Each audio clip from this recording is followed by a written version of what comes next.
Study these four men washing down the steps of this unpalatable hotel. The first pours water from a bucket. The second scratches the tiles with a twig broom.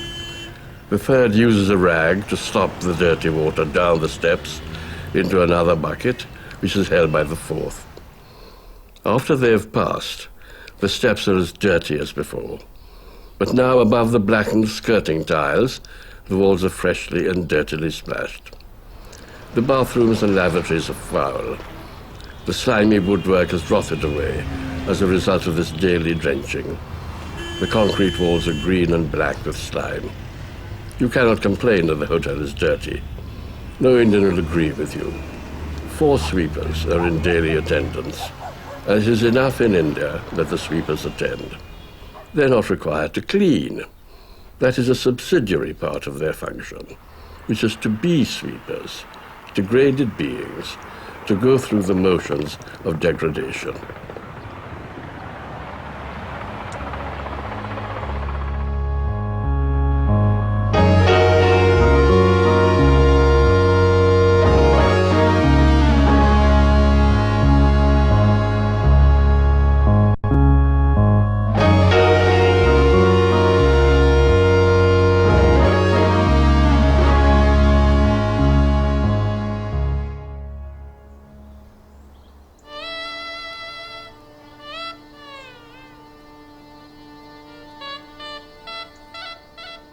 If I hadn't been guided to Wiltshire and to a little cottage up the road, I probably would not have stayed in England. I probably would have been thinking of going away somewhere else. But I had that good fortune, and I wasn't going to play with that good fortune. I wasn't going to give it up and look for somewhere else in the hope of finding it. No, I think I knew when I had struck a bit of luck that I should stick with.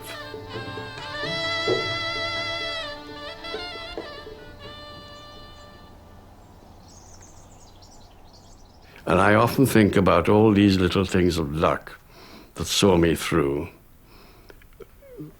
The luck would be the scholarship that got me away from Trinidad. The luck that got me this small job at BBC afterwards. The luck that got me writing, having found my subject. Then the luck that found me that nice flat to write in. But probably everyone has these bits of luck in his life. Don't you think? Probably everyone who does something, who achieves something, he's had his own stations of luck. It's not all the Calvary.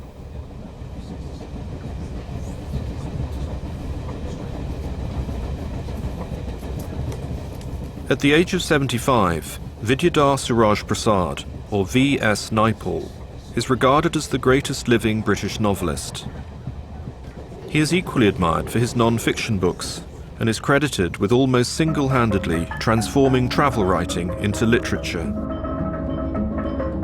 Born in Trinidad in 1932, he was one of the very first to write about what was once the British Empire from the point of view of its colonial subjects, and he's since written more than a dozen novels as well as a series of classic books about his travels in Africa, India, and the Muslim world. I filmed Naipaul at his home in Wiltshire during the course of a year in which he also visited his native Trinidad and went back to India, where his grandparents came from. This is the first time he's given access of this kind and spoken openly on film about his private life. When I came, there were a lot of downs, a great emptiness all around, Hardy-esque emptiness. And now all of that's gone with the wind. So the Wiltshire I came to is not the Wiltshire I live in now. It's a different Wiltshire. But I mustn't sound curmudgeonly.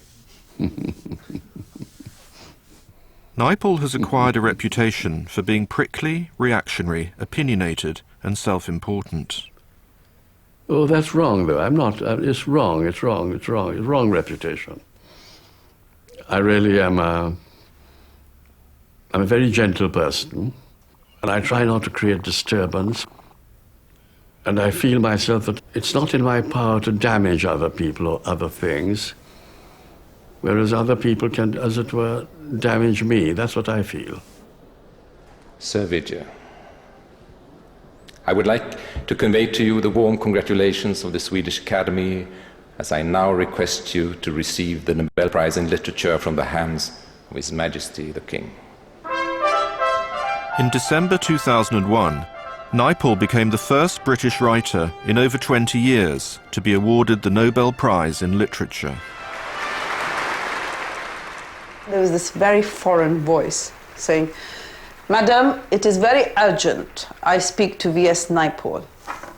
I said, "You better tell me what you want if you want to speak to him." He said, "I am from the Swedish Academy. Can you speak to V.S. Naipaul?" Vidya was brushing his teeth up there. So I said, "Vidya, there's some foreigner wanting to talk to you." And I was coming down the stairs and I heard Vidya say, "Is this a hoax?" And then I heard Vidya say, "I accept." And I knew he'd got the Nobel. And I just sat on the stairs there and I thought, oh my God, he's got it. Many people had expected Naipaul to win the Nobel Prize much earlier, but his outspoken views on things like race and Islam and his dismissal of most other writers had made him a controversial figure. He'd even called Tony Blair a cultural vandal, and the Labour government barely recognised his success. I had a careful letter from the culture minister. This was like a letter I'd had from the French culture minister. I got letters from India, from all the ministers. They were very pleased. But there was no response. Somebody said when, I think the Evening Standard said they were behaving badly, some government spokesman said, "It isn't as though it's the Booker." In the 100 years of the Nobel Prize, I was the 8th recipient from Britain. Kipling, Churchill, Galsworthy, Shaw, I suppose has to be counted, Russell, then Golding, and Eliot, and then myself.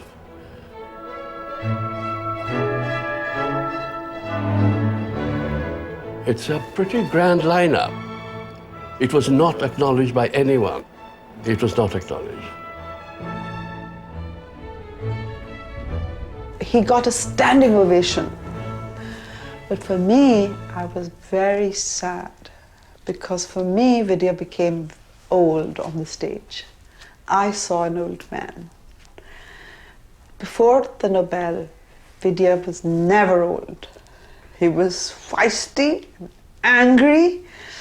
He was lean, keen, and mean. Yeah? But when he got the Nobel, he had reached the top. There was nothing more to go. Naipaul's second wife, Nadra Khanum Alvi, grew up in East Africa and comes from a prominent Muslim family in Pakistan. She was an investigative journalist in Lahore when she met Naipaul, shortly before his first wife, Pat, to whom he was married for more than 40 years, died of cancer in 1996. Naipaul always says that Pat was a very acute judge of writing and that he relied heavily on her opinion of his work. Pat was his first reader. I was his second reader. He needs a reader. He needs a rah-rah girl, okay? So I'm his rah-rah girl. He knows it's very good, but he needs someone to say, this is good, this is brilliant. And he always used to make me read it out. And then I would say, this is really good. And he would say, no, it isn't. It isn't good. And then he would get up in the middle of the night and run to the computer, and then he would turn it, change it, and then in the morning he would say, now read it. And it would be brilliant just by subtracting or adding a line or taking something off. It would scintillate, it would shine. He would say, see? One reason I wanted to get away from London was I found the sound of traffic insufferable. traffic noise is constant, unrelenting, full of drama. And I spent a long time looking for a place away from the road, away from the traffic, and had the good fortune to find this. I love trees, so I was interested in getting trees. I love the ash and the oak and these big forest trees. And I'm hoping that when the trees grow, the areas of shade and green will become more pronounced and it'll be nicer. Out of our tiny yard, my father tried to make a garden. He grew, or attempted to grow, anthurium lilies, roses, carnations. For a while, he flirted with the cultivation of exotic orchids.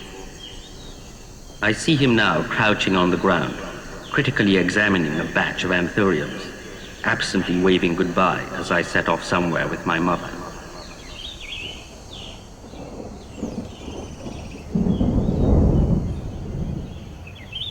The wilderness in a place like Trinidad, I never learned the names of many of the wild trees, so they still remain rather unknown. It's like getting to learn a language after living with the sounds of it for many years. When you learn the language, the sounds have meaning. And I think that is also true about the foliage. I met Naipaul for the first time last year, but I got to know his family in Trinidad in 1982, when I made a BBC film with his younger brother, Shiva. Shiva Naipaul, who died tragically of a heart attack at the age of 40, 3 years after we made the film, was also a talented writer.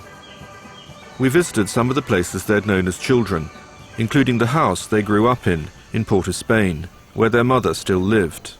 Happy birthday, Hanuman. Happy birthday. I was 7 years old when he died. He was only 47. To some degree, the pathos of his short and unsatisfactory life, he wanted to be a writer, is summed up for me by this glass-doored bookcase in which he housed his modest but rigorously highbrow collection of books. How that extraordinary desire arose in him, I cannot say. The sad singularity of having such books in a house in Naipaul Street, St. James, did not inspire any wonder in me until much later.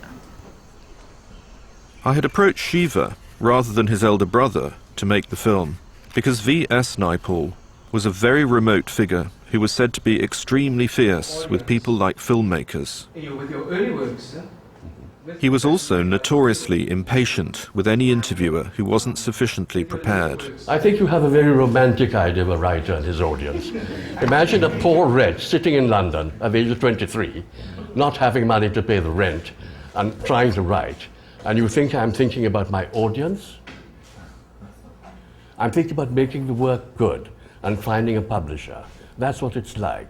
The source of rupture has almost always been the interviewer not actually having read or understood the books. From his point of view, it's quite impossible to have a conversation with somebody who has not actually bothered to comprehend what he's written. I think this question comes from a man who's not written. There was an actual incident when he just sort of stood up, left the hall, got a taxi, went to the hotel, got his bags, went to the airport. They're not good questions. He was a fool. He shouldn't have been there. Imagine I come to Trinidad and I find someone there trying to put me in my place. You know, I'm 75 and this turd is about 25. What do you think is his opinion of himself as a writer? I think he feels he's a great writer.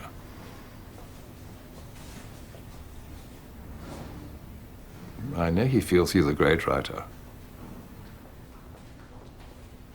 Before Gillan, I had been involved with a dreadful agent. I think he did me down almost like a job of work. Gillan is a very good agent, very good. He knows the value of the writer, probably better than the writer knows his own value. My earnings are quadrupled or quintupled as soon as I went to Gillan. It was magical. That idea of ruin and dereliction, of out-of-placeness, was something I felt about myself, attached to myself. A man from another hemisphere, another background, coming to rest in middle life in the cottage of a half-neglected estate, an estate full of reminders of its Edwardian past, with few connections with the present. An oddity among the estates and big houses of the valley, and I a further oddity in its grounds. I felt unanchored and strange. Everything I saw in those early days, as I took my surroundings in, everything I saw in my daily walk, beside the windbreak or along the wide grassy way, made that feeling more acute. I felt that my presence in that old valley was part of something like an upheaval, a change in the course of the history of the country. It's a very clear perception of himself and the journey he had made, I suppose. Coming from where he'd come from, man from another hemisphere. No, it's a moving description of himself in that location, I think. My background is at once exceedingly simple and exceedingly confused. I was born in Trinidad. It is a small island in the mouth of the great Orinoco River of Venezuela.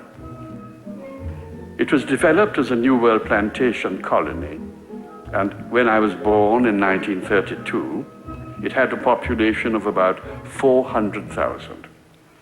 Of this, about 150,000 were Indians, nearly all of peasant origin, and nearly all from the Gangetic Plain.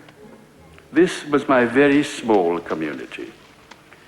The deal was like this. People indentured themselves for 5 years to serve on the estates. At the end of this time, they were given a small piece of land, perhaps 5 acres, or a passage back to India.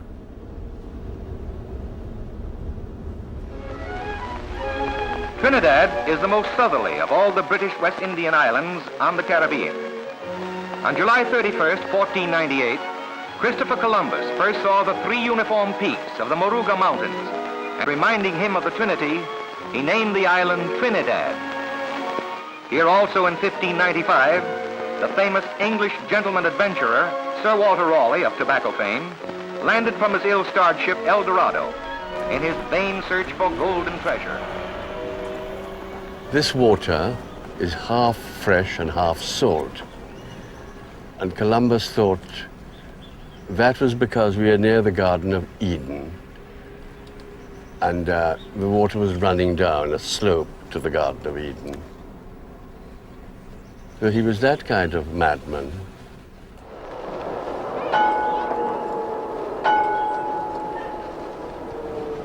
After midnight, there were 2 regular noises in the street. At about 2 o'clock, you heard the sweepers. And then, just before dawn, the scavenging carts came, and you heard the men scraping off the rubbish the sweepers had gathered into heaps. No boy in the street particularly wished to be a sweeper, but if you asked any boy what he would like to be, he would say, "I'm going to be a cart driver." There was a certain glamour to driving the blue carts. The men were aristocrats. They worked early in the morning and had the rest of the day free. And then they were always going on strike. They didn't strike for much. They struck for things like a cent more a day. They struck if someone was laid off. They struck when the war began. They struck when the war ended. They struck when India got independence. They struck when Gandhi died. He always says that when he lived himself on Big Girl Street, he never actually spoke to anybody, but he knew them so well. That first little book of stories is so poised and so well judged and so natural that however much he may think he forced himself to do it, it was forcing him. He was basically born a writer. Naipaul's grandfather on his mother's side arrived in Trinidad from India in 1894 as an indentured labourer. but later became a successful shopkeeper in the small market town of Chaguanas, and a prominent figure in the Indian community, many of whom were stranded in the Caribbean, far from their ancestral home.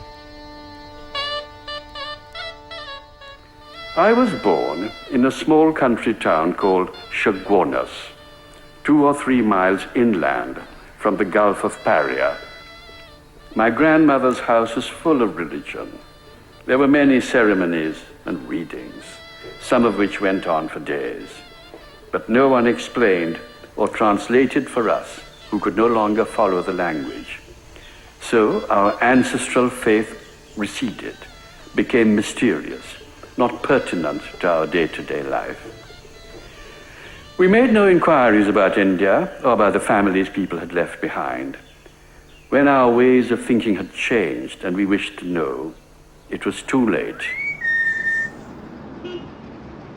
Naipaul lived in his grandparents' house in Chaguanas until he was 6 years old, when he moved with his parents to the capital, Port of Spain, and got his first taste of urban life. Now, young man, write. Write the address of the house in the top right-hand corner, and below that the date. You know who we're writing this letter to, boy? I shook my head. He said, "Ah, boy, ah. We're writing to the Guardian, boy."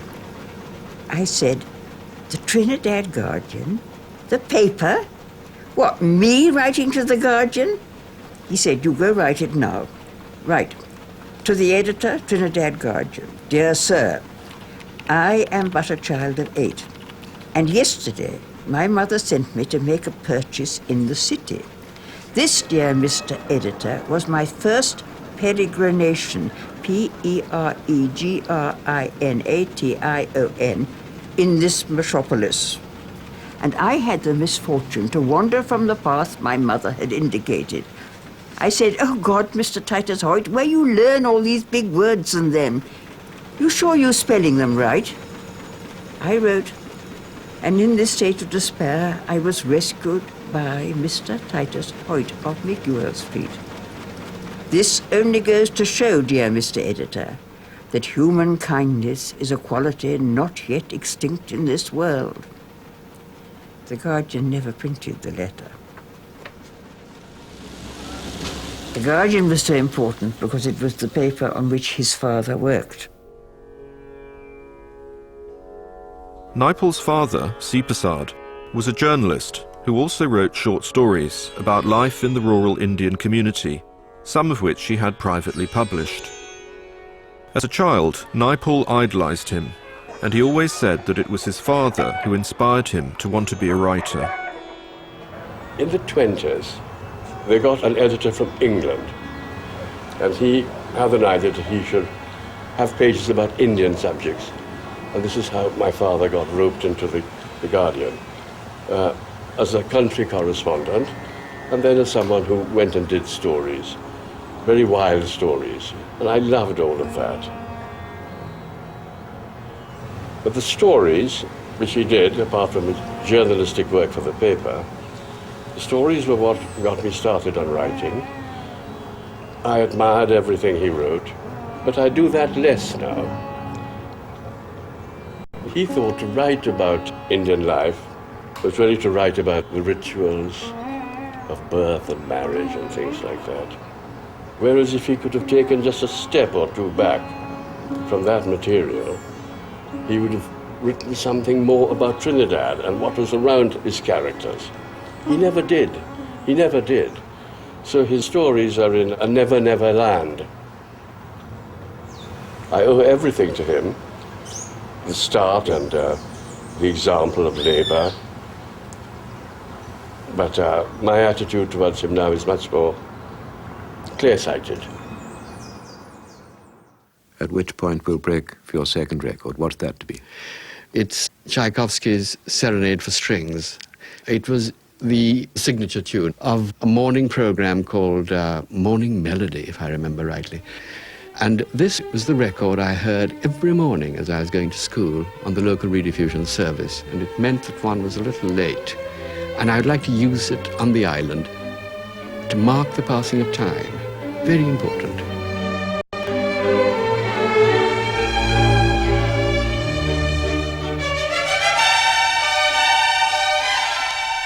life was okay for me at school. I was bright. It was a great discovery to me to discover that I was bright. And the people at my school, mainly black boys, they respected that brightness. I was never treated badly. I had experiences that were disagreeable, but they were outside the school, and they were not many either. So I had a kind of charmed existence.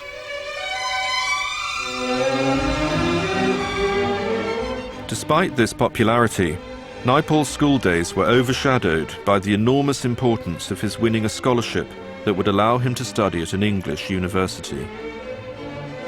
I remember my school life, so far as the learning goes, and the examinations, endless stress. Endless pain, actually. Pain. I never want to go through my childhood again. It was too hard. Nowadays, everybody gets a scholarship. But in 1948, they gave only 3 or 4. And you had to come top in your group. Murderous kind of competition.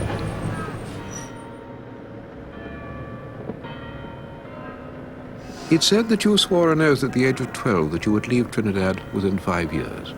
That is true. And you wrote that oath in a school book. Yes. Because I was aware that I was born in a place that was very far from civilization. By civilization, I meant a way of life where the mind and the activities of the mind would be given due regard. Because I myself thought that unless I got to a place where the mind was regarded, I would be crushed and extinguished. In fact, you won a scholarship to Oxford. What was the first impact of Oxford? Was it as wonderful as you thought it was going to be, or was it a disappointment? I did a very foolish course at Oxford. I did English. It's not a real discipline. The bits of it I liked were the development of the language. The rest, it's just reading these texts. And a boy of 20 doesn't have the experience to appreciate great writing. So it was a bad time. It was a bad time. I had no money. I had this wretched little scholarship. And then, because I had no money, the holidays became torment, you know, for me. The long holiday of 1952 especially was a dreadful period, dreadful period. I wouldn't like to go back there again. And for a long time afterwards, I measured my mental health by comparing it with that time in Oxford. So although things were not very bright, I had that comfort that mentally I was okay. When he left Oxford in 1954, Naipaul moved to London to stay with a cousin in his basement flat in Bravington Road, Paddington. When I thought of being a writer at the age of 12 or even 16, I had no idea what it was going to be. I had a fantasy. So it was appalling to me when I was trying to write that I didn't know what to write about. It was terribly upsetting to me, terribly upsetting. There was an occasion in 1954 when I was living in my cousin's basement flat in Paddington. I actually broke down and cried because it seemed to me so unfair that having cherished the ambition for so long, I should not be able to get started. And then later I discovered that that is the most important aspect of my kind of writing, finding your material, understanding your material, doing it. So although it was painful to discover this blankness, it was part of the process of learning. Just before he left Oxford, Naipaul's father had died, and with no parental or other support, he desperately needed to earn a living. I applied for jobs all the time because really I had no money at all. I thought I'd apply for a job teaching at my old school. And the man replied to me, but he forgot to sign his name. So it was all these were great signs of the absurdity of what I was doing.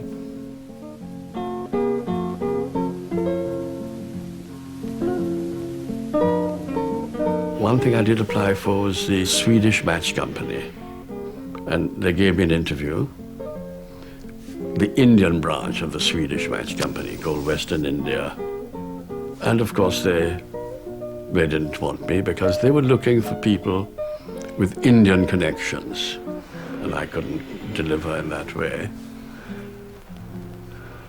Just a few years ago, I had a letter from one of the men who'd interviewed me. And he was very generous and very nice. But it was too late. I never acknowledged his letter. Should I have acknowledged his letter? I don't think so. I don't think so.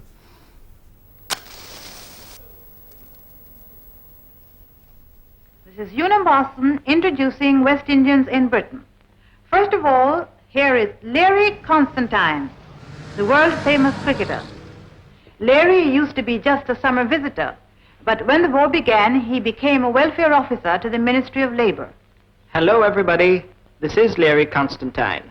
I'd like to say a few words about the many hundreds... There used to be a whole series of programs for the Caribbean, shortwave.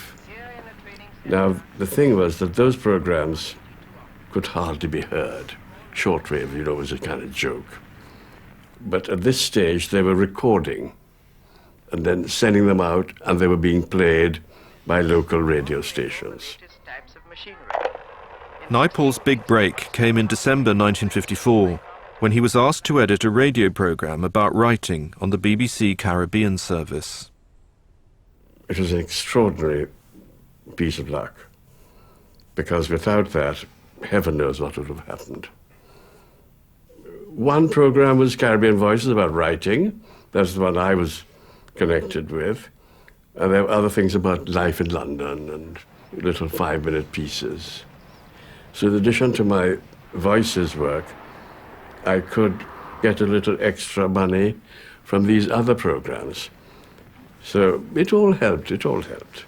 Oh, 2 hours, Greenwich Mean Naipaul was still trying to write, but he abandoned all his early attempts at a novel and very nearly gave up entirely.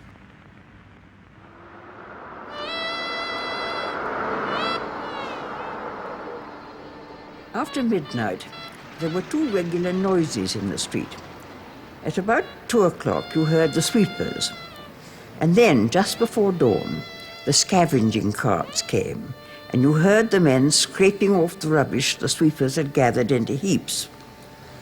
No boy in the street particularly wished to be a sweeper. But if you asked any boy what he would like to be, he would say, "I'm going to be a cart driver." The beginning came out of total despair. One day in the Langham Hotel, the BBC building at the time, I sat down at a typewriter and began to write. And I began with a memory from 1939, 1940, After midnight, when I went to live in a house of my grandmother's in Port of Spain. 2 o'clock, you heard the sweepers. And then, was exposed to this new life, which interested me beyond measure. The life of the city, the life of the sweepers, the rubbish carts painted blue, the sound of the brooms on the gutters, the water running, all of that. And that came to me, and I wrote that memory down, and one line led to another. There was a certain glamour. So that simple bit of luck The men were aristocrats. began to create Early in the morning and had that the rest of world the which day free. I knew, I had studied Then as they a were always child, going on strike. but had They didn't strike vanished. so much. They struck for things like And that's why I always a think there's cent luck more a day. attending the writing. They struck if someone was laid It's off. snatched It snatched out of something quite formless. They struck when the war ended. They struck when India got independence. They struck when Gandhi died. I first heard of him from a writer called Andrew Salke. He said, a friend of mine in the BBC is brilliant. He's finishing a book and you ought to look at it. And we met in a coffee bar near my office, and he handed the book over. I don't think he smiled. He certainly wasn't trying to propitiate me in any way. It was as though he were doing me a favour handing me over this book. And of course, as soon as I'd read Miguel Street, I thought, we're on to something. Diana Athill worked at the small and relatively new firm of André Deutsch, which published Naipaul's first book, The Mystic Masseur, in 1957, and Miguel Street in 1959. Naipaul says she was the best editor he ever had, and they developed a close professional relationship. Shall I read you the... I read the blurb. Shall I read the blurb? This is the story of Ganesh Ramsamayer's success. A success which resulted, or so it seems, from inspired detachment.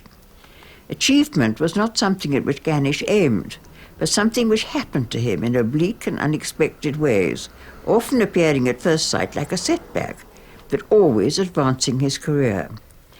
Mr. Naipaul, who himself comes of an Indian family settled in Trinidad, writes with delicate precision and keeps a poker face. He occasionally permits himself a raised eyebrow and a look of wonder at the charming absurdity of human beings, but it is the reader, not he, who laughs aloud. You wrote that? I did.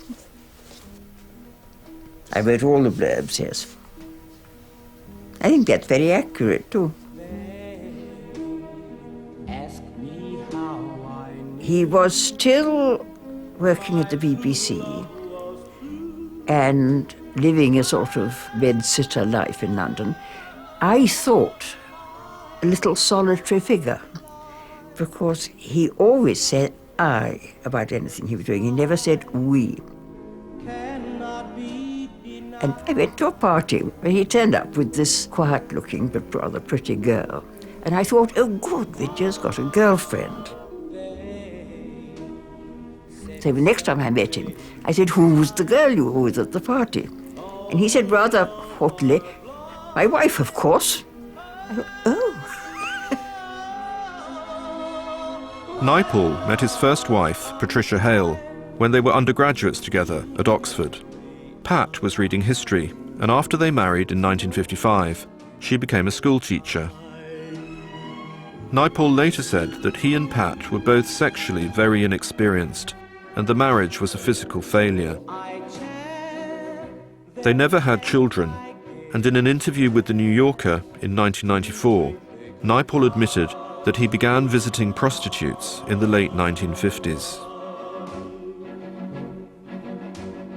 He and Pat lived in a series of rented flats in various parts of London before moving to Wyatt Park Road, just off Streatham High Street, in 1959.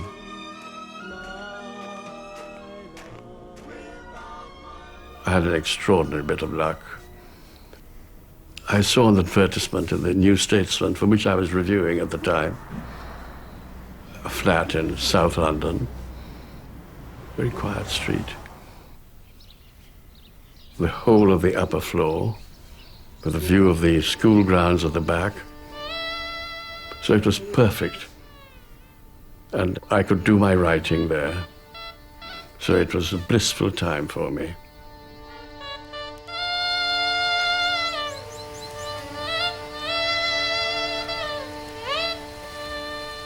Sometimes I drew the curtains to write in another place. It was a wish to recreate a little the atmosphere I wished to write about. If I had possessed a very strict pictorial idea, probably my imagination would not have taken wing in the way it did do. Naipaul was just 29 when he wrote the novel which many consider his masterpiece. A House for Mr. Biswas is an epic tragicomedy about an extended Indian family in pre-war Trinidad, and is based closely on his own childhood and his father's early death and unfulfilled ambition.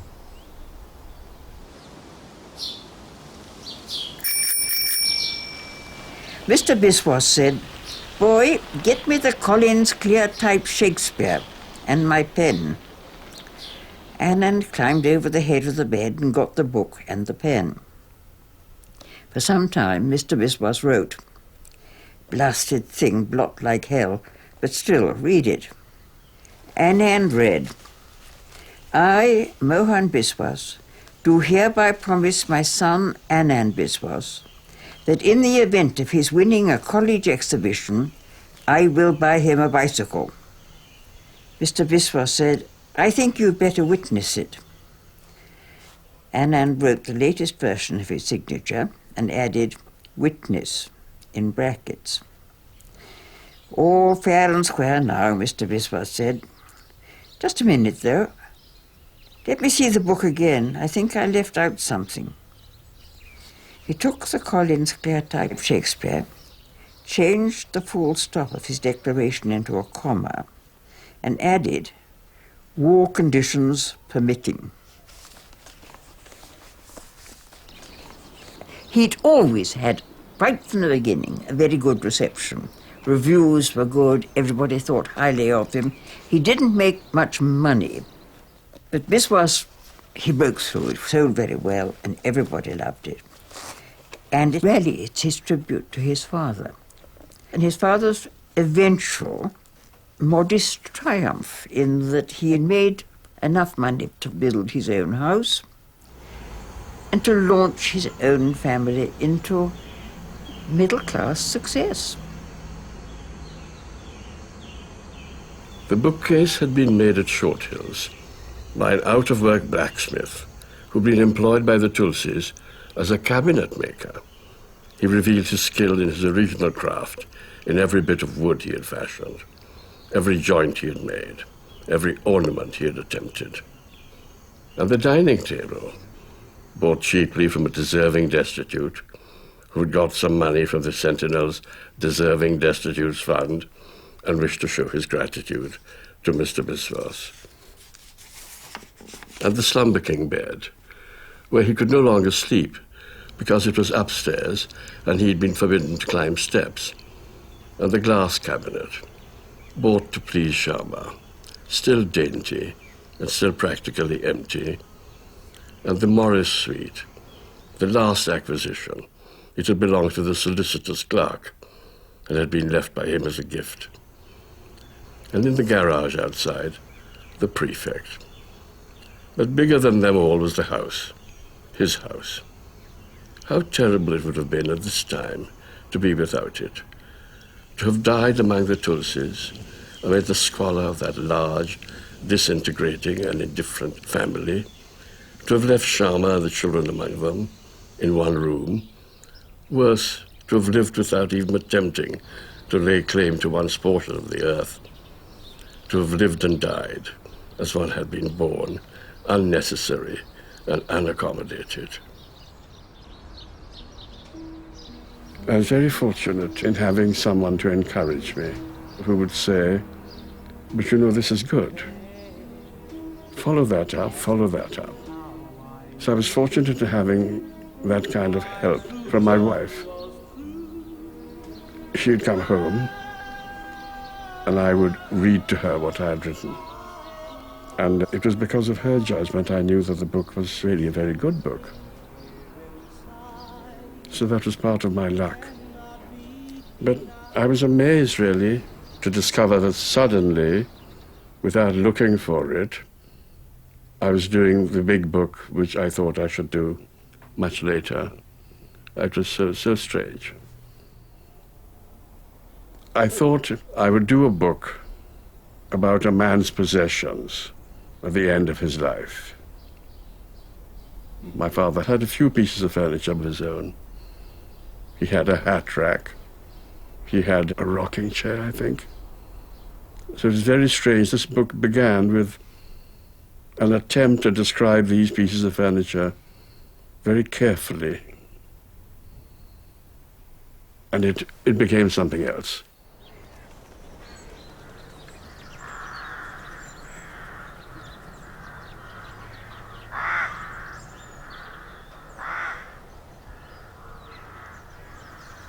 Out of our tiny yard, my father tried to make a garden. He grew, or attempted to grow, anthurium lilies, roses, carnations. Until I became unwell, I used to work in the garden. But now, of course, I can't. For a while, he flirted with the cultivation of exotic orchids. This is a fruit walk here. Apples on one side and pears on the other. But I think we've got to pay greater attention to the fruit. Too many things like that happen. Creatures pecking at the pears, for example. I see him now crouching on the ground, critically examining a batch of anthuriums.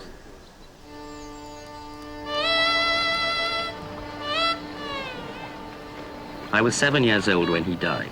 He was only 47. On the banks of this river, my father was cremated.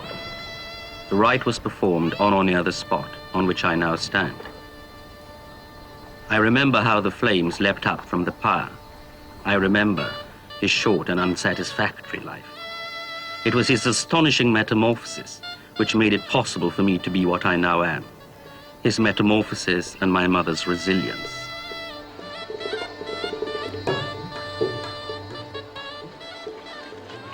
I wasn't far away from India. I don't know how you count it. Was I second generation away from India?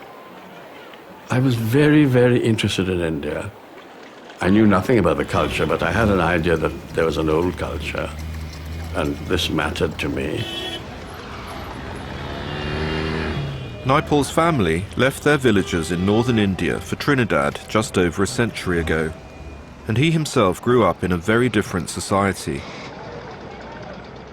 So India is both extremely familiar to him and also alien, even threatening. He has written 3 non-fiction works, or what he calls books of inquiry, about the subcontinent, spread over 3 decades. He gave each of them a provocative title: An Area of Darkness in 1964, A Wounded Civilization in 1977, and A Million Mutinies Now in 1990. He went there for the first time in 1962 at the age of 30, when he was already an established novelist.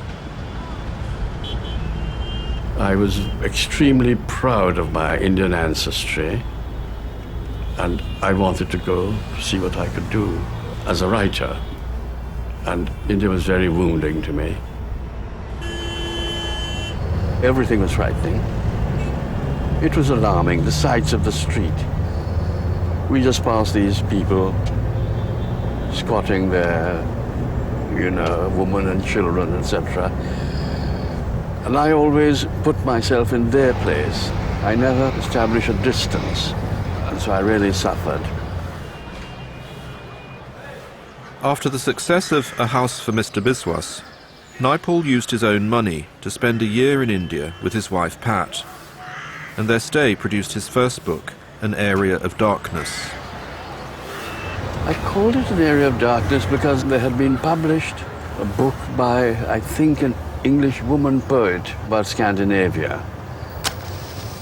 I think the title of the book was A Clean, Well-Lighted Place.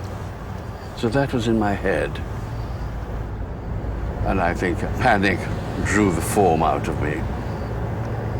It's a mixture of autobiography, observation, reportage, and there is a line that links it all. Naipaul wrote extremely frankly about what he actually experienced in India. He was particularly appalled by the sight of people defecating in public, and the book caused deep offense for many Indians. Well, I spoke about people squatting in the most obvious and open areas. And the Indian way of dealing with that was, first of all, to deny it. and then to insist it wasn't important. Of course it was important, and it is important.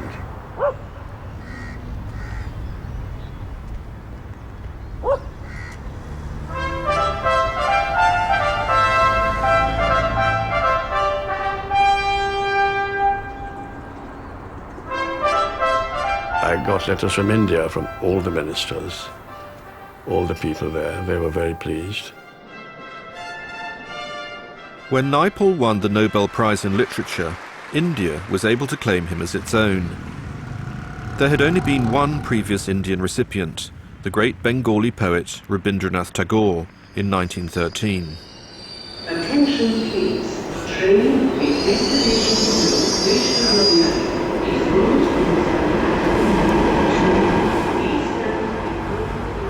In Trinidad, bright boy though I was surrounded by areas of darkness.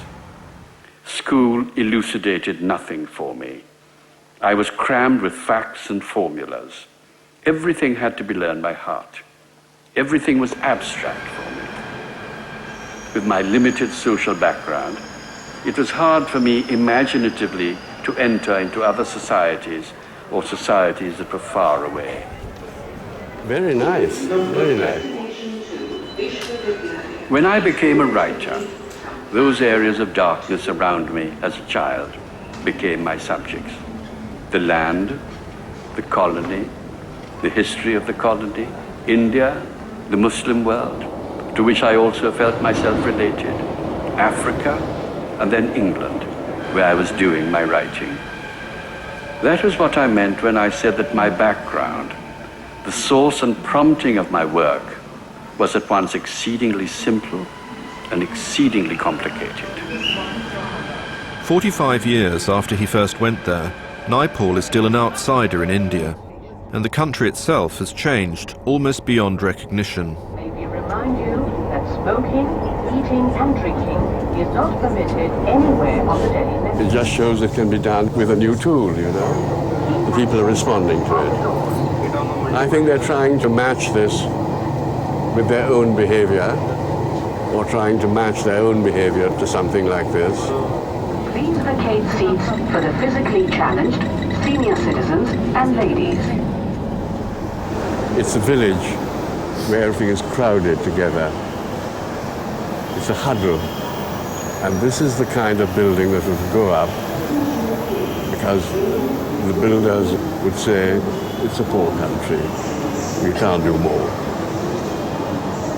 But there's too much of this kind of building, yeah. It's such a waste, it'll all have to be knocked down eventually and done over again. There was a legacy of the idea of poverty from the independence movement, an idea about the beauty of poverty. And it was used to excuse every kind of shoddiness, bad architecture, bad roads. They would say, we're a poor country. We can't build better. Please stand clear of the doors. There were endless announcements, don't eat, don't smoke. I thought they were behaving with great dignity, following the rules, which were being spoken to them all the time. Don't you think so? Absolutely. They could easily have been a little bolshy, you know, and probably travel like this would make people more civil in the end. But we didn't push into any big crowd or anything, you know. Probably on another day they might push me aside.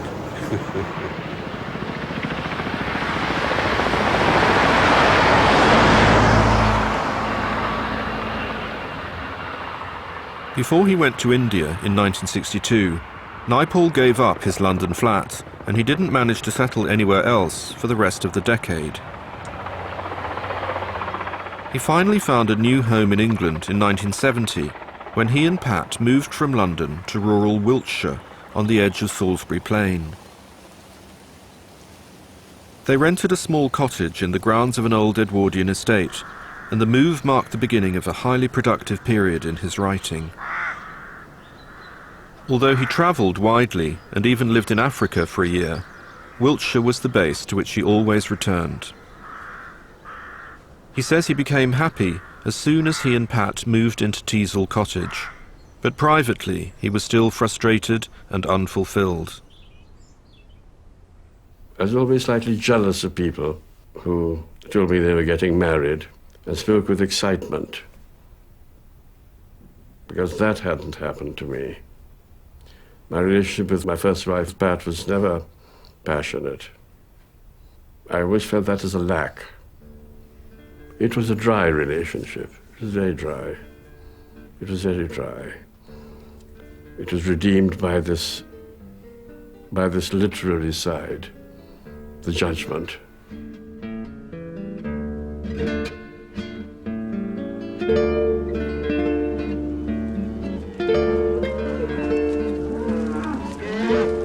Naipaul spent long periods away from England collecting material for his books and travel pieces. I've been very lucky in the women I've met, actually. In 1972, when he was in Buenos Aires researching a piece about Eva Perón for the New York Review of Books, he met a strikingly attractive Argentinian woman called Margaret Gooding. Margaret was married with 3 children, but she and Naipaul began an affair which was to last for more than 20 years. I actually courted Margaret. I didn't do anything extraordinary. I was, in fact, rather mean. I never bought her anything or gave her anything. It was very feeding. It was very feeding. Very important. I will not speak against it ever. It was a great extension of my life. I think it marks a lot of my writing during my time with her. Not in any direct way, but I was running into the sands for lack of new experience. I was with her for a long time, 20-something years. That was my fortune. Margaret left her own family, and she would often travel with Naipaul when he was away from England. Their relationship was cruel at times, but it endured into the 1990s. Naipaul told his wife Pat about the affair, which put a huge strain on their marriage, but it somehow managed to survive.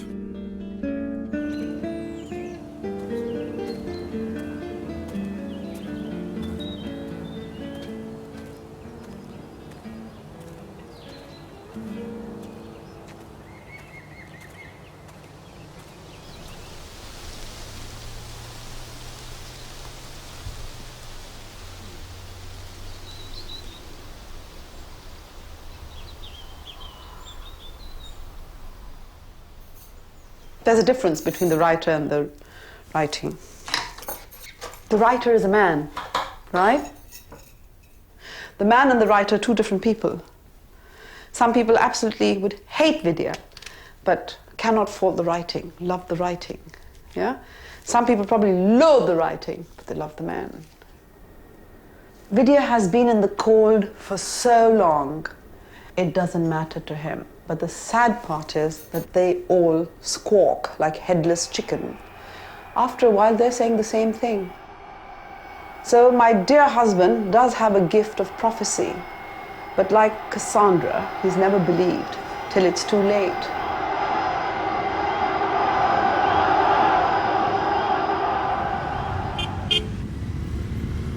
In August 1979, 6 months after the overthrow of the Shah, the news from Iran was still of executions. The official Iranian news agency kept count and regularly gave a new grand total. The most recent executions have been of prostitutes and brothel managers. The Islamic Revolution had taken that wicked turn. The whole Islamic thing came to me unexpectedly. I was in Connecticut at the time, and I saw the television news, and I thought I must go and look at this for myself. You see, although we had known Muslims in Trinidad, I realized that I knew almost nothing about them. So it was a nice way to begin a book, starting with a blank sheet. I wasn't running anybody down. I was very pleased to have discovered so much about Islamic history which I didn't know. And when the book came out, it had a rough ride from the liberal press. Very rough, very rough. And it led to a most dreadful occasion in Harvard, where I was invited to come and address them. And then the chairman asked each of the delegates to speak, and they all condemned me. The Ayatollah Khomeini was reported to have outlawed music, and Islamic rules about women were being enforced again. Mixed bathing had been banned. Revolutionary guards watched the beaches of the Caspian Sea resorts and separated the sexes. They were accusing me of being Islamophobic, for-Western, pro-imperialist, things like that, you know, and much more simple things. If you go to Tehran, you'll notice that all the cars are bashed about. That's the way Iranians drive. All the cars have big, battered doors. And there were people who thought this was racialist, this attitude to the poor old Iranians. Now, the poor old Iranians, a few months later, seized the American embassy, and there was no response. An adequate response at that time from the United States to that illegal act would have saved us a lot of trouble.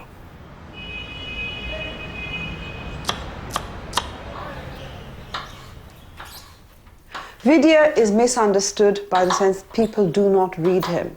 They love saying he doesn't like Negroes, doesn't like Indians, doesn't like, I don't know, they talk Muslims. Rubbish. Yeah, doesn't like Muslims, yes, hate Muslims. Islam is anti-Islam. My answer is, read the work, you creeps, you know. He is not that kind of person. Even if he doesn't like it, he will never allow his prejudices to come in.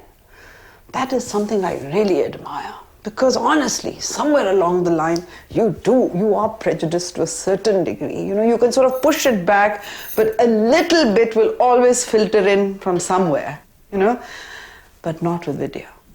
He looks at it so clearly. He says, I try to get as close to the truth as I can.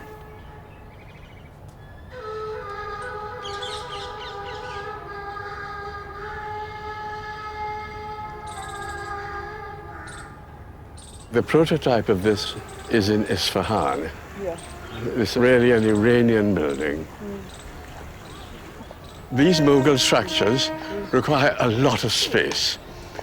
And that is part of their power and pomp, yes. So you've got to see these structures, this one and the Taj, as you approach it. And you approach it through the gateways. And at a certain stage, they begin to reveal the dome. And then at a certain stage, they begin to hide the dome. So it's an optical... Yes, it's a great play. It's a great the space is an essential part of the design. Okay. You walk, you enter, you come through the gateways, the two gateways here, and you're endlessly playing with the rise and fall of the dome. Yes. The Mughals conquered northern India from Persia in 1526 and ruled for over 300 years before being replaced by the British. Their greatest achievement is a series of elaborate tombs, the most famous of which is the Taj Mahal, which was built by the Emperor Shah Jahan in memory of his favourite wife, Mumtaz.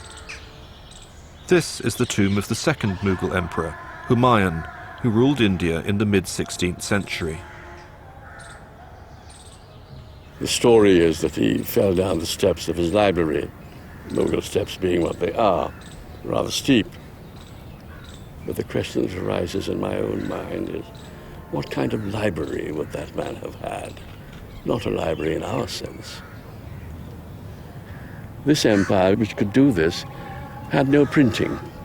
100 years and more after printing had been developed in Europe. An English captain came to Jahangir's court and Jahangir welcomed him. And the captain talked about the Americas, the discovery, which would have been more than 100 years old at that time.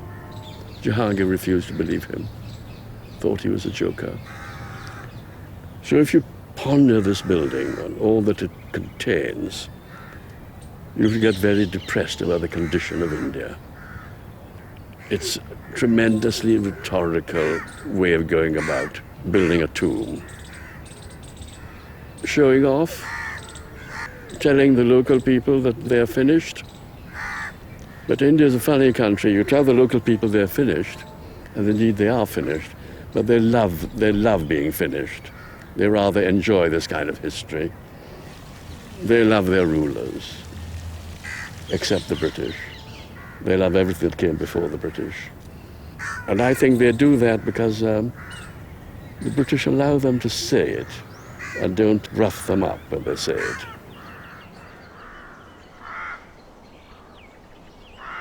Naipaul was celebrated both as a novelist and as a highly original writer of non-fiction.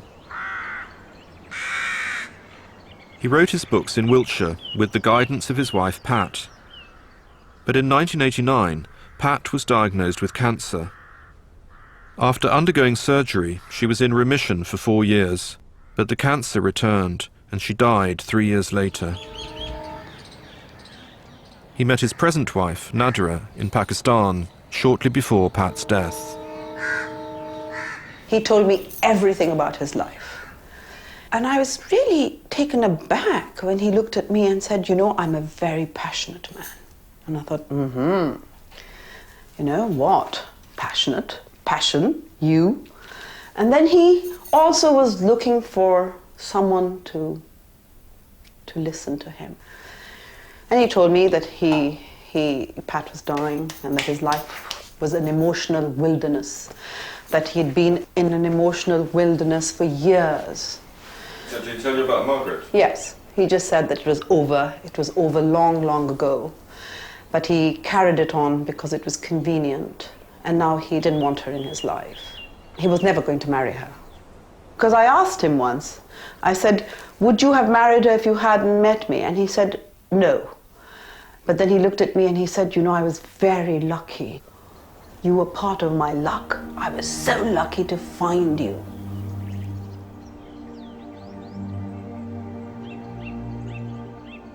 Pat's death was a great shock to me. It happened in this house.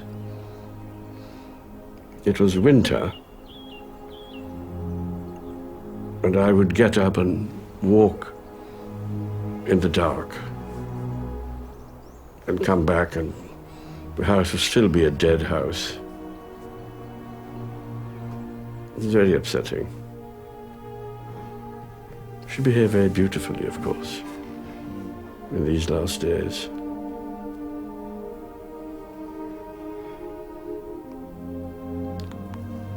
Would you believe it? I think in spite of everything, she forgave me. And when she couldn't talk, she reached out her hand one day and felt my face.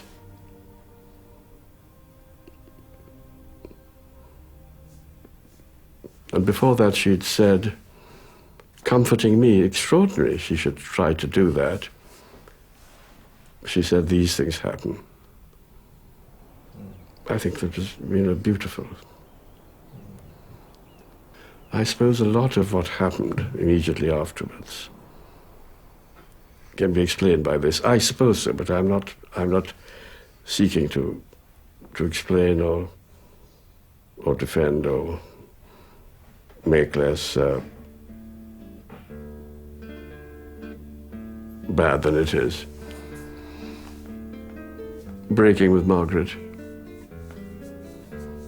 I did nothing. I just didn't go back.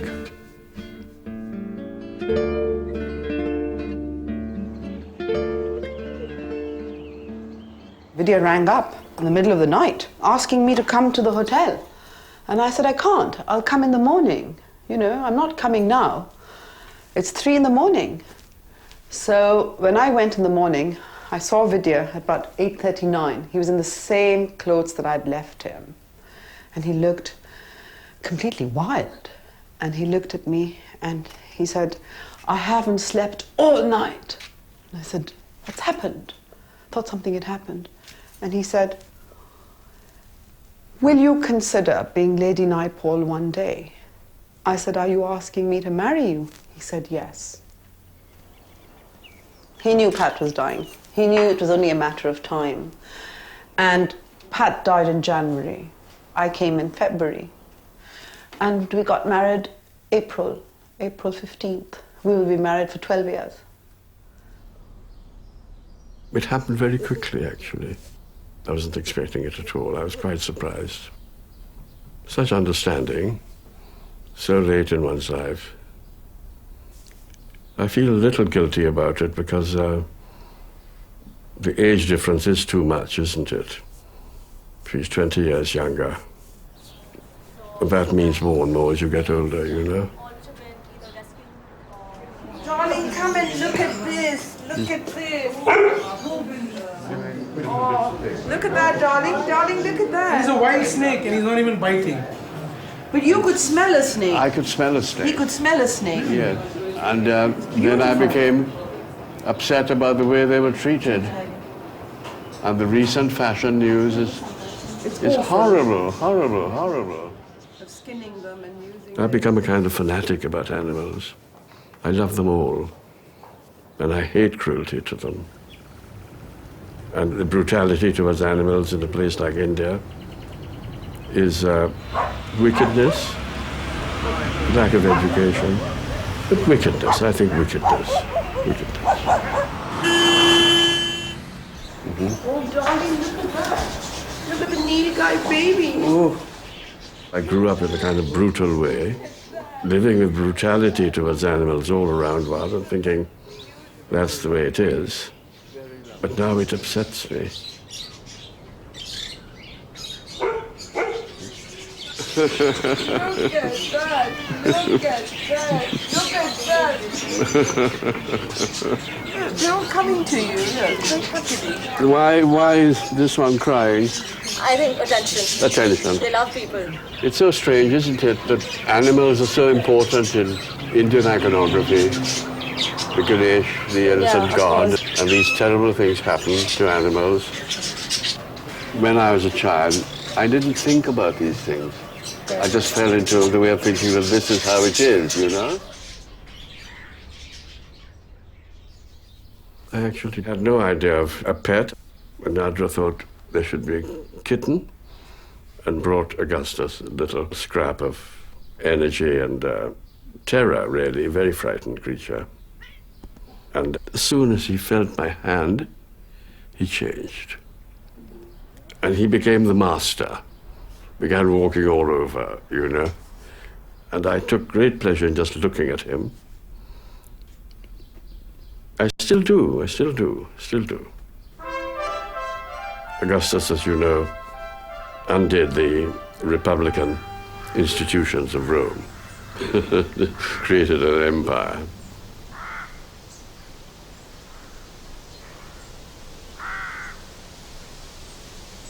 It's always wonderful to come back to. And just as it's very nice to go back to London and see London, so it's nice to come back, even if one's been away for a few days, and just to see the garden and see green and the trees doing various things. This is a black poplar, and I was told there are not very many.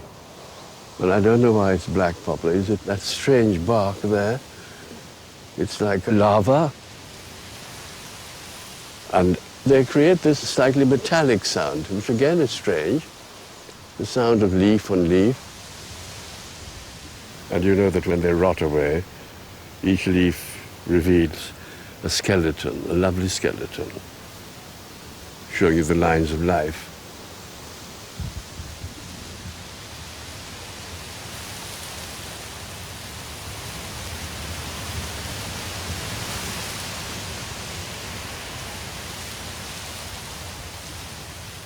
To understand me, you've got to know that writing is the most important aspect of my life. And even now, when one is coming to the end of things, I still think of it like that. Writing comes from the most secret recesses of the person, and the writer himself doesn't know those recesses. So it's a kind of magic. It's a kind of magic. One can be misled and look for the superficial things in a writer's life to explain the work, but there's no explanation. The explanation is the work itself. The rest is a kind of scaffolding. It just props up the writing being.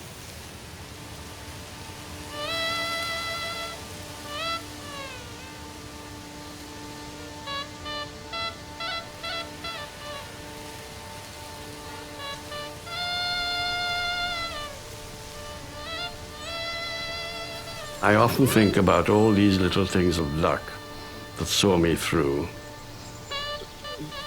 The luck would be the scholarship that got me away from Trinidad. The luck that got me this small job at BBC afterwards. The luck that got me writing, having found my subject. Then the luck that found me that nice flat to write in. But probably everyone has these bits of luck in his life. Don't you think? Probably everyone who does something, who achieves something, he's had his own stations of luck. It's not all the cavalry.